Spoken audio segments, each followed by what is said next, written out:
नमस्कार, capital TV Uttar Pradesh देख रहे हैं आप। मैं हूं आपके साथ सबा शाहिद शेख। बिहार में जातीय सर्वे पर रोक हटने से यूपी में भी सियासी पारा चढ़ने लगा है। वो राजनीतिक दल जिनकी राजनीति जातिगत गुना भाग पर चलती है, उनके लिए इसका विरोध कर पाना संभव नहीं।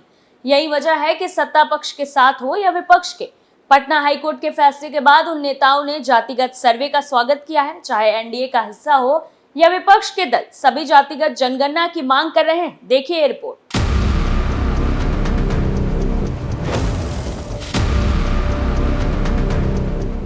बीएसपी प्रमुख मायावती ने अब जिस तरह से बीजेपी पर हमला बोलकर प्रदेश के साथ साथ देश भर में जातिगत जनगणना की मांग उठाई, उससे साफ है कि 2024 के लोकसभा चुनावों में इस बार जातिगत जनगणना बड़ा मुद्दा बनेगा।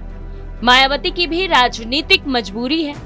विधानसभा चुनावों में जिस तरह से वो प्रदेश की राजनीति में हाशिए पर चली गई है, उससे उन्हें इस बात का एहसास है कि सिर्फ ऐसी जातियों के बल पर चुनाव में सफलता नहीं मिलेगी। लिहाजा जातिगत जनगणना की मांग से वो अति पिछड़े, जो कभी बीएसपी का बड़ा वोट बैंक होता था, उसे रिझाने की कोशिश कर रही है। वहीं अखिलेश यादव ने ट्वीट कर कहा है कि जातिगत सर्वेक्षण पर रोक हटाना सामाजिक न्याय की जीत है। उनका कहना है कि जातीय जनगणना ही सामाजिक न्याय का सच्चा रास्ता साबित होगा। अखिलेश यादव जातीय जनगणना की मांग यूपी में भी उठाते आए हैं। लोकसभा चुनाव की तैयारी के सिलसिले में अखिलेश यादव ने इस बार पीडीए का फॉर्मूला बनाया है। पीडीए में पी का मतलब पिछड़े, डी से दलित और ए से अल्पसंख्यक है। अखिलेश यादव पीडीए को बीजेपी के हिंदूवादी राजनीति की काट के तौर पर स्थापित करने की कोशिश कर रहे हैं।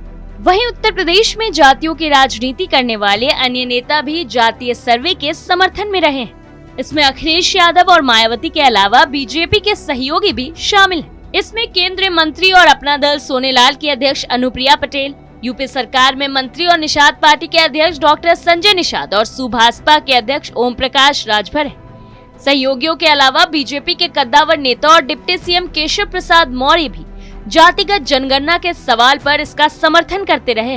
हालांकि वो खुद से ये मांग नहीं उठाते, बल्कि सवालों के जवाब में ही समर्थन करते दिखते हैं।